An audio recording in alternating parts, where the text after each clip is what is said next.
오늘은 사사기에 대해서 함께 살펴보고자 합니다. 여러분은 사사기에 대해서 아는 게 있다면 무엇이 있을까요? 여러분들이 읽었던 여태까지의 성경 지식을 총동원해서 사사기가 어떤 책인지에 대해서 함께 생각해 봅시다. 여러분들 사사기 하면 무슨 생각이 떠오를까요? 왜 성경의 이름은 사사기라고 붙였을까요? 그리고 썸네일에서 봤던 것처럼 사사기는 이 하나만 기억하면 사사기 전체를 다 이해할 수 있는 이 하나가 있는데, 그것에 대해서 오늘 함께 같이 나눠보고자 합니다. 여러분, 우리는 사사기에 대해서 이렇게 알고 있을 것입니다. 굉장히 단편적인 지식을 알고 있죠. 여러분, 제가 얘기하면 하고 아실 거예요. 여러분, 드보라 아실 겁니다. 그리고 기드온 아실 거고 삼손과 들릴라를 아실 거예요. 여러분, 사사기에 나오는 12명의 인물 중 3명을 아신 겁니다. 여러분, 굉장히 많은 사사들이 나오고 또 많은 사사들이 역사 속으로 사라졌지만 우리가 알고 있는 사사는 많지 않다는 거예요. 그래서 이 사사기를 통해서 우리에게 주고자 하는 바가 무엇인지 함께 같이 살펴보고자 합니다. 원래 사사라는 이 단어는요, 쇼페팀, 다시 말하면 재판관이라는 단어에서 유래했습니다. 사실 이 쇼페팀이라는 단어를 재판관이라고 하기에도 조금 어려운 것 같아요.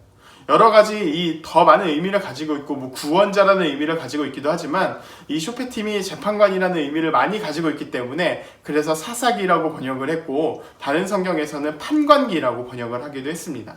그러나 정확히 말하면 이 사사기는 정말 이 사람들이 판관이 되어서, 이 사람들이 재판관이 되어서 이렇게 했다라고 하기보다는 구원자와 재판관의 개념이 섞여 있다라고 볼 수 있습니다. 여러분, 그러면 사사는 무엇일까요? 여러분, 여호수아 때 우리가 기억했던 것처럼 가나안 땅에 들어갔습니다. 가나안 땅에 들어가면 이스라엘 백성들에게 모든 것이 다 끝일 줄 알았죠. 정말 우리가 행복한 시작일 줄 알았죠. 그런데 여호수아가 죽고 나서 여호수아의 후계자가 생기지 않습니다. 모세는 후계자를 여호수아로 만들어 놓거든요. 그런데 여호수아의 후계자가 없이 죽습니다. 후계자가 없이 죽는다는 건 뭐를 의미할까요?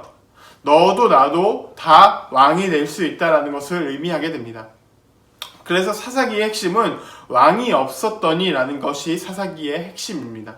사사기는 그때의 왕이 없으므로 사람이 각기 자기 소견에 오른 대로 행하였다라고 이렇게 이야기를 하고 있습니다. 왜 그럴까요? 이스라엘을 이끌 만한 지도자가 없었기 때문입니다.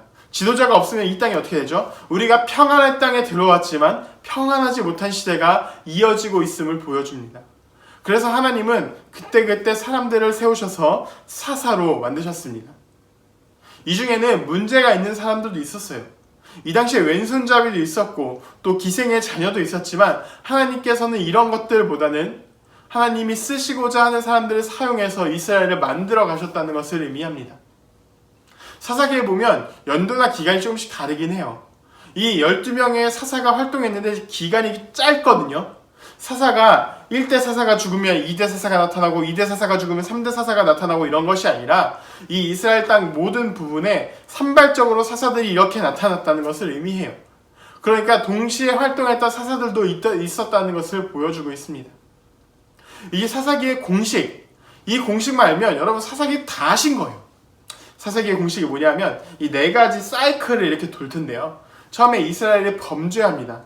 그래서 하나님께서 이 범죄한 이스라엘에게 대해서 이방 민족을 통해서 이스라엘을 압제하세요. 이 이스라엘을 압제하니까 이스라엘이 어떻게 돼요? 우리 못 살겠습니다. 기도를 해요. 이스라엘이 기도를 하죠. 그럼 하나님께서 사사를 보내셔서 이스라엘을 구원하십니다. 그래서 이 사사가 있는 동안 다시 평안히 살아요.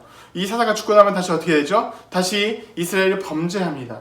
또 이방 민족을 통해 압제를 합니다. 또 이스라엘 백성들이 기도를 해요. 또 사사를 보내주세요. 이 사이클이 돌아갑니다. 근데 이 사이클이 돌아가면서 어떻게 되냐? 죄로 점점 더 빠져들게 되는 것입니다. 이것을 유식한 말로 나선형적 하향구조. 점점 돌아가면 돌아갈수록 밑으로 빠져드는, 점점 죄로 빠져드는 모습들을 보여주고 있다는 것입니다. 사사기의 구조를 간단히 좀 살펴볼까요? 사사기의 구조는 1장부터 2장까지는 가나안 원주민들과의 싸움이 계속되고 있어요. 지속적인 대결을 통해서 이 땅을 정복하는 모습을 보여주고 있습니다. 그리고 2장부터 16장까지가 사사들의 이야기를 보여주고 있는 거예요. 여기에 우리가 알고 있는 드보라, 기드온, 삼손, 입다 이런 다양한 사사들이 나타나게 됩니다. 근데 이 사사들이 나타나고 나서 이 결론이 뭐냐 하면 결국은 자기 소견에 옳은 대로 행했다는 것입니다. 여러분, 이렇게 이스라엘이 얼마나 훌륭한 민족이었습니까? 모세가 출애굽에서 탈출시켜서 여호수아가 가나안 땅에 들어가서 하나님만을 섬기라라고 했던 이 말씀이 얼마나 훌륭했습니까? 그런데 지도자가 없다고 해서 이 사람들이 죄악으로, 나락으로 빠지게 되는 것을 보여줍니다. 사사기는 우리에게 이렇게 이야기를 하고 있습니다. 정말 우리도 지금 각기 소견에 옳은 대로 행하고 있지는 않은지, 정말 우리도 이 시대에 우리가 믿음을 스스로 지켜야 하는 이 시대에 정말 믿음을 어떻게 지키고 있는지를 물어보고 있는 것입니다. 여러분들의 믿음은 어떻게 지키고 있습니까? 여러분들의 신앙은 어떻게 지키고 있습니까? 우리가 어떤 바운더리가 없어졌다고 우리의 뜻대로, 우리의 소견에 오른 대로 우리의 신앙을 만들어가고 있지는 않습니까? 이때일수록 더 하나님을 의지해야 한다는 것을 사사기는 보여주고 있는 것입니다. 다음 시간에는 룻기를 통해서 이 사사기와 반대된 것을 함께 살펴보도록 하겠습니다.